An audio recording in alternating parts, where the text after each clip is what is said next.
Drone से भेजे हुए खाना खाकर इतनी कठिन परिस्थिति में इनका पीछा कर कर मारा है और आप मुहूर्त पूछ रहे हो? क्योंकि क्यों नहीं मानना है आज?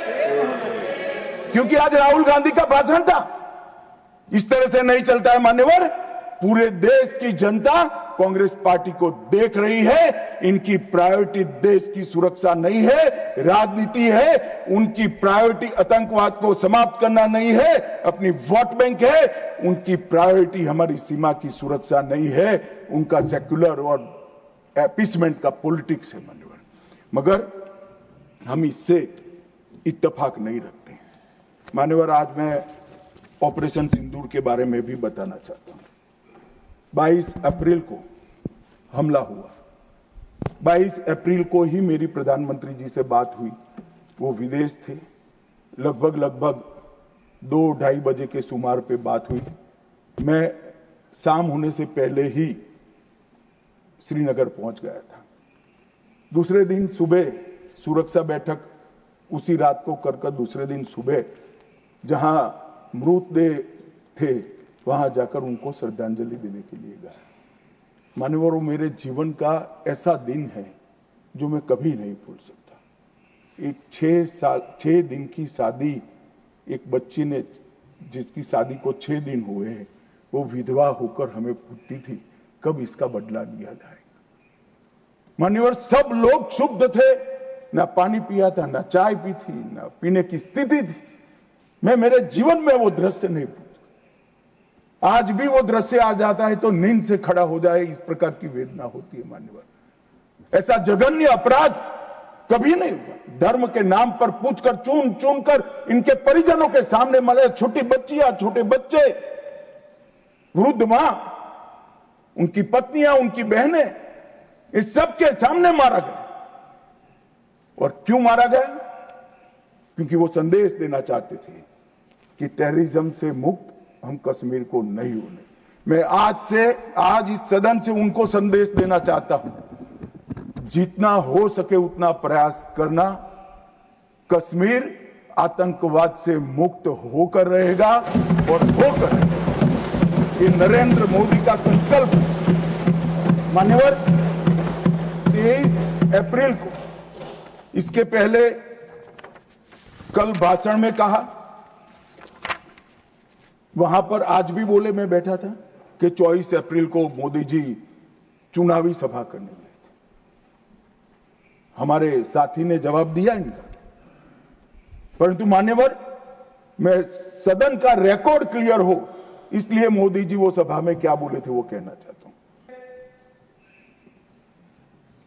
24 अप्रैल को बिहार की जनसभा में जो कहा था वो चुनावी सभा नहीं थी। इस देश के प्रधानमंत्री की जिम्मेदारी है कि देश की जनता की भावनाओं को दुनिया के सामने ढंग से रखे।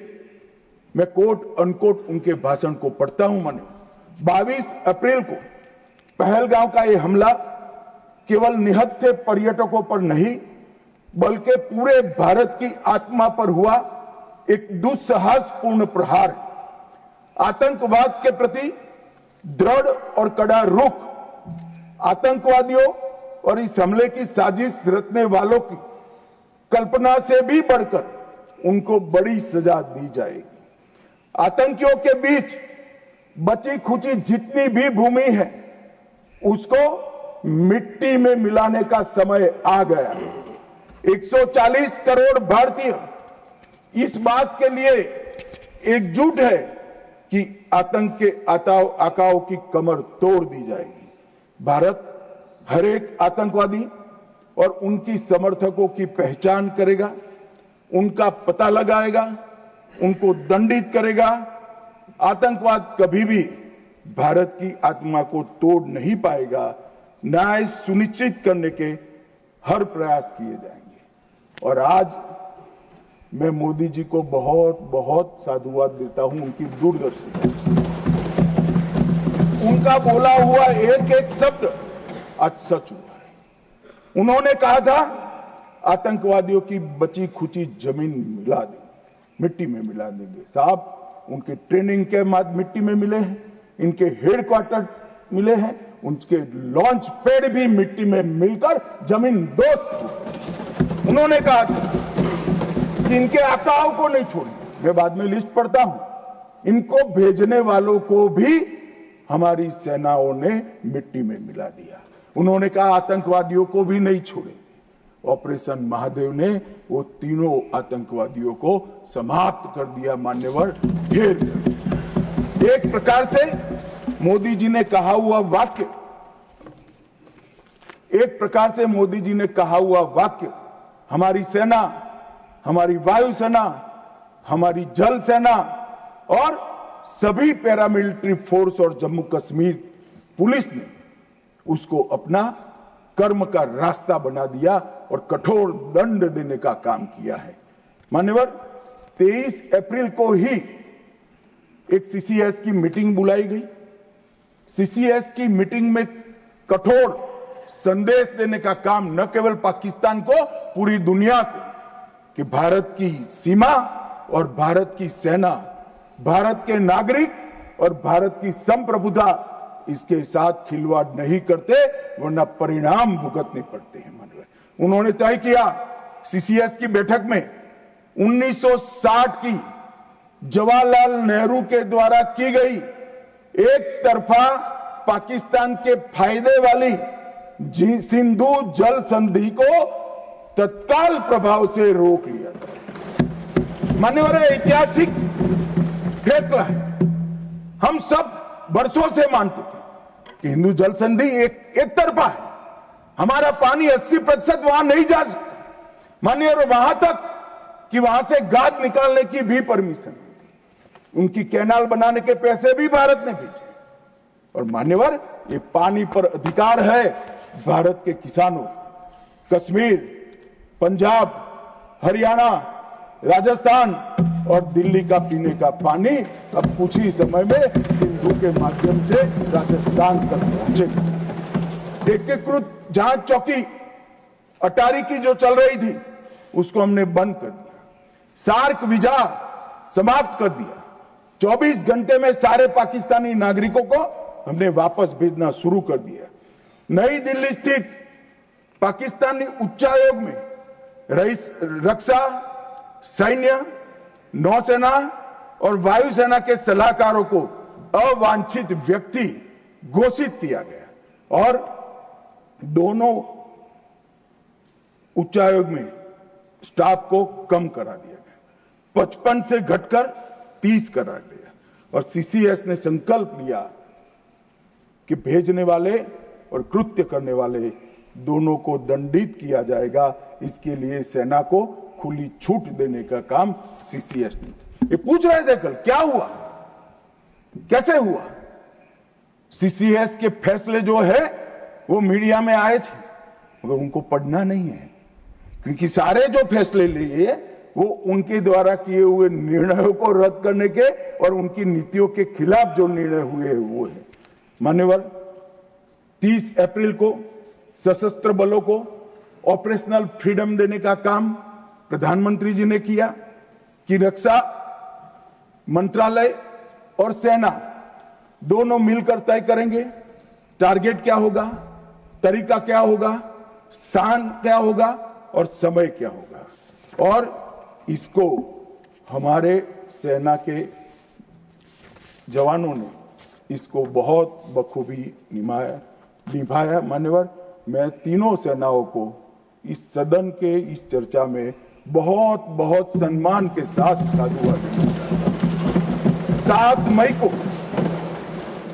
मई को रात को 1:04 पर पाकिस्तान के 9 आतंकी अड्डों को ध्वस्त कर दिया। रक्षा मंत्री जी ने लोकसभा में बताया कम से कम 100 लोग मरे, 100 से ज्यादा मरे, मगर कम से कम 100 मरे। और मान्यवर, लश्कर तैयबा, जैसे मोहम्मद और हिजबुल मुजाहिदीन, ये तीनों के हेडक्वार्टर को ध्वस्त करने का काम नरेंद्र मोदी सरकार ने किया, हमारी सेनाओं ने।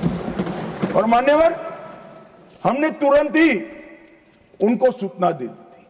हमने उनको बताया मरकज सुभानअल्लाह बहावलपुर, मरकज तैयबा मुरीद के Mehmoona Joya camp Sialkot, Sarjal camp Sialkot, Sawai Nala camp Muzaffarabad, Syedna Bilal camp Muzaffarabad, Gulpur camp Kotli, Barnala camp Bhimber और अब्बास कैंप कोटली, उसको हमने समाप्त कर दिया है, तोड़ दिया है। और ये हमारे आत्मरक्षा के अधिकारों को उपयोग करते हुए कहा है, हमारी कार्यवाही समाप्त हुई है। मैं बाद में आता हूं, ये पाक ऑक्यूपाई कश्मीर क्यों नहीं लिया, ये क्यों नहीं करा, वो क्यों नहीं करा। पहले तो वो सोचते थे कि कुछ ही नहीं होगा, हो गया तो ये क्यों नहीं हुआ। मैं कांग्रेस पार्टी को कहना चाहता हूं, पाक ऑक्यूपाई कश्मीर आपने दिया था, मगर लेने का काम भारतीय जनता पार्टी की सरकार ही करेगी और कोई नहीं। मानव, हमने तो हमला किया था आतंकवादी अड्डों पर, उनके हेडक्वार्टर पर, उनके संगठनों पर, उनके ट्रेनिंग कैंप पर, उनके लॉन्चिंग पैड पर, और हमारे आतंकवाद के ऊपर ये हमले को पाकिस्तान अपने पर का हमला समझ बैठा। और उन्होंने 8 मई को अपने रिहायशी इलाकों पर गोलीबारी की। हमारे सेना के इंस्टॉलेशन पर मिसाइल छोड़ी, ड्रोन फेंके, कोई पहुंच नहीं पाया। मगर नजदीक की सीमा में गोलीबारी से निर्दोष नागरिक जो घूम रहे थे वो हताहत हुए। मान्यवर, फिर भी भारत ने संयम रखा। उन्होंने गुरुद्वारा तोड़ा, हम कुछ नहीं बोले। उन्होंने मंदिर तोड़ा, कुछ नहीं बोले। भारत ने तय कर लिया कि हम इसका जवाब उनकी रक्षा की क्षमता को क्षीण करने के लिए, कम करने के लिए करें। और इसलिए 9 मई को भारत की सेना ने 11 एयरबेस को ध्वस्त कर दिया, इनके डिफेंस इंस्टॉलेशन और airbase. 8 airbase Nur Khan, Murid, Sargodha, Rafiqui, Rahim Yar Khan, Jacobabad, Sukkur, Bholari, 6 radar system, Sukkur, Lahore, Arifwala, Chunian, Jacobabad और नयाचौर, और surface to air guided missiles की सिस्टम लाहौर और ओकारा की। पाकिस्तान ने हमले के बाद मान्यवर लड़ने की स्थिति में ही नहीं था। ये पूछ रहे हैं किसके कहने पर समाधान हुआ, किसके कहने पर समाधान हुआ। किसी के कहने पर समाधान नहीं हुआ। पाकिस्तान घुटनों के बल हमारे डीजीएमओ को फोन किया कि भाई बंद करो।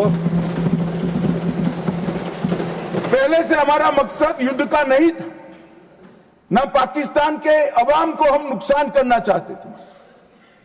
मोदी जी ने तुरंत कहा कि अगर पाकिस्तान रोकता है तो रोक लीजिए, और इसको भी राहुल गांधी आगे बढ़ा रहे हैं और पूछ रहे हैं। कुछ लोगों ने आशंका की कि कौन मरा वहां। मान्यवर, उनको मालूम नहीं है। उनके समय में जो जघन्य आपराधिक घटनाएं हुई थी, आतंकवादी घटनाएं हुई थी, वो घटना को घटाने वाले आतंकवादी हमें पूछते थे। मुझे तो कई लोगों ने पूछा कि भाई 90 दिन हुए क्या हुआ, 95 दिन हुए क्या हुआ, रोज 5 फोन आते थे। मगर उनके समय में जो बड़ी बड़ी आतंकवादी वारदातें हुई थी, मुंबई ट्रेन ब्लास्ट से लेकर मुंबई पर हमले की, उसके आरोपी आतंकवादी हमारे ऑपरेशन सिंदूर में मारे गए। मान्यवर, ऑपरेशन हाफिज मोहम्मद जमील जैसे मोहम्मद का प्रमुख, मौलाना मसूद का बड़ा बहनोई, मुदस्सर खादियान मरकज तैयबा का प्रभारी, मोहम्मद हमजाद जमील जैम और ऑपरेटिव मसूद अजहर का भतीजा, मोहम्मद यूनुस अजहर जैसे मोहम्मद का अमीर, मोहम्मद हसन खान जैम ऑपरेटिव, मोहम्मद हसन वो गंभीर रूप से घायल हुए हैं, जैम का वास्तविक प्रमुख अब्दुल मलिक, खालिद अबू अक्स और नोमान मलिक, ये सारे इतने घायल हुए हैं कि अब कुछ कर नहीं सकते। मान्यवर, ये जो हमला हुआ वो उन्होंने इनके दिल पर हमला किया है, आतंकवाद के दिल पर पहली बार प्रहार किया है। मान्यवर, पहले भी हमने सर्जिकल स्ट्राइक करी, एयर स्ट्राइक करी। एक प्रकार से सर्जिकल स्ट्राइक और एयर स्ट्राइक दोनों पाक ऑक्यूपाई कश्मीर में थी। मेरे जैसे लोग तो मानते हैं कि हमारी भूमि पर ही हमने हमला किया था, क्योंकि पाक ऑक्यूपाई कश्मीर इस सदन के द्वारा स्वीकारा हुआ संकल्प है कि पाक ऑक्यूपाई कश्मीर भारत का है। मगर पहली बार पाकिस्तान की सरहद में जाकर हमारी सेना ने पराक्रम दिखाया है और आतंकवादियों के अड्डों को, उनके ट्रेनिंग कैंप को और उनके लॉन्चिंग पैड्स को खत्म करने का काम किया है। मान्यवर, ये चिदंबरम साहब